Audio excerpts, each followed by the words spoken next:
I just caught up with custom car builder and TV personality, Tim Strange. Tim, one of the things that I've known about you is you have a distinct style in the cars that you make. Tell me a little bit about the style of the cars that you custom make and you build.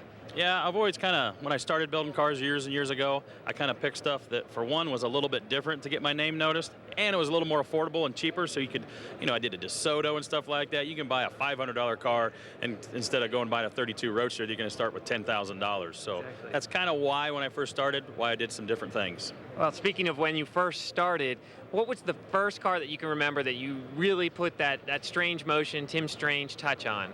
Well, my first car, I was always a car guy. Being around my dad, everything, he always had Tri-5 Chevys. I actually bought my first car, a 55 Chevy Sedan 150, when I was 8 by selling my 4-H pigs. So, yeah, I was a 4-H kid.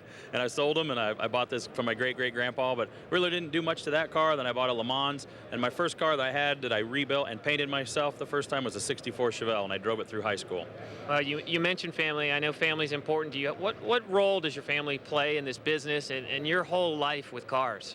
Oh, it's huge. My dad had Harleys when I was real little. Then he got a bad back and kidneys from riding rigids for so long. I remember riding on a stretched out chopper with all 4 of our family. I'm sitting on the front holding the gas cap, so I wouldn't fall off. Then he got rid of that, and then he got into Tri-5 Chevy. So, always had cars in the garage to work on, and we painted local farmer trucks for extra money, and then learned how to paint and do body work. And so, my dad's always been there, and we've always just built stuff together. And being farmers, you learn to weld, you learn to fabricate, you learn to paint, fix rust, because for one, you can't afford to pay nobody to fix up, all the farm tractors and the combines and all that stuff, so you just learn how to do it all yourself.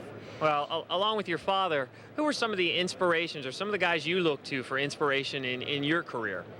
Well, when I was younger, my dad, we'd just work in the garage, and I had an uncle that loved cars, never really had a done car, and took me to all the street rod and custom shows. So that's when I really got the bug bad, to build sleds and street rods. My favorites are lead sleds, but, that customer's kind of hard to do a lead sled all the time. Every once in a while I get to do one for myself, but, I've always just read all the magazines, and, when I was real little, you the Barris and the Winfields and all the custom guys, they're my heroes. To me, I never knew who was playing in whatever sport on that weekend. It was, okay, who's winning at the drag races this weekend? What Don Perdome do this weekend? Whatever, and it's just, I'm just a car guy, so. And you definitely are a car guy. And going back even further, what was the car that you built or you wanted that just kind of got away? I've sold a few cars that I've bought and then flipped for money, and I had another 55 Chevy that I should have kept and finished, and I sold it to finish another project because, at one time I was 19 years old. I had 12 cars for myself.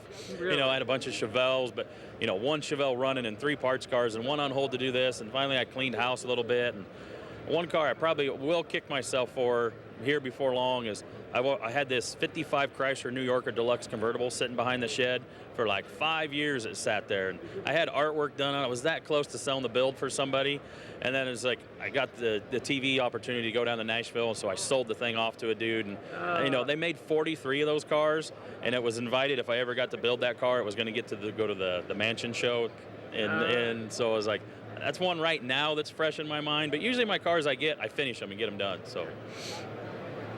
This is Tim Strange, and this is his car life.